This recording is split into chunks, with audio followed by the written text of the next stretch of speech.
Kwaku woke up as the sun rose.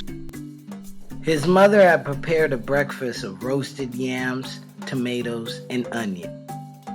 A couple centuries ago, European sailors had brought these plants from the Americas to West Africa. Western Europeans began arriving in West Africa as early as the 1400s. They enslaved West Africans to build their settlements. Because of the transatlantic slave trade between Europe, the Americas, and Africa, many different foods were exchanged between the continents. African foods such as okra, watermelon, and coffee were exported to the Americas. Corn, potatoes, and sugarcane from the Americas were brought to Africa. Europeans brought cows and the cultivation of cheeses and milk. Kwaku didn't know this would be the last day he would live in his native land. That night, European slave traders kidnapped Kwaku and his family from their beds. They were chained and kept in the hold of a slave ship en route for the United States.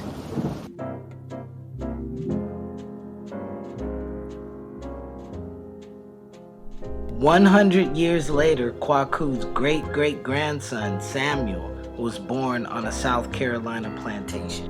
Indeed, Samuel was far away from the bountiful gardens of West Africa. But Samuel and his family still grew West African foods like black-eyed peas, greens, and okra. Samuel also grew watermelons in their tiny garden. The family had to work long hours in the hot fields with no break. It was easy to become sick from the heat. They found that eating pieces of watermelon would keep them from fainting and ultimately used this delicious food to survive. Plantation owners believed pork to be the healthiest kind of meat, and they usually raised hogs for slaughter. Samuel learned how to cook with the leftover hog pieces, like intestines and feet. His mother would use the leftover bones to flavor food.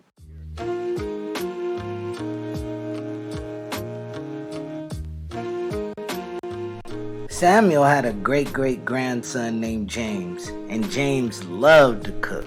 James could make fried chicken so well that friends and family would pay him to cook for their parties and holiday dinner.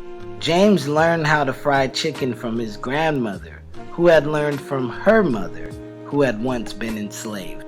During antebellum, white Southern slave owners believed that chicken caused disease and sickness. Subsequently, James's great-grandmother, who was enslaved at the time, was allowed to raise a few chickens. She passed along her fried chicken recipe to her children, and eventually James learned this recipe. James's chicken became so popular that he eventually opened his own restaurant. James loved listening to a new kind of music called soul music. He decided to call his new restaurant the Soul Shack. 50 years later, James's grandson Amir sat in his university lecture hall. He couldn't wait for winter break.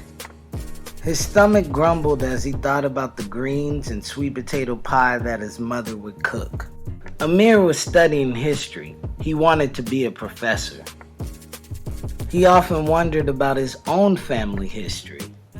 During dinner, he asked his father, "Who was my great-grandfather? What was he like?" Amir's father only knew that he had been enslaved on a South Carolina plantation many years ago. That night, Amir fell asleep, dreaming of a faraway place with deep green plants and trees, and of a people who were strong and brave.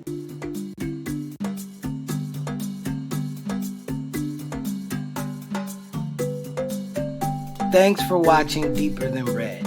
Subscribe to our YouTube channel and follow us on social media.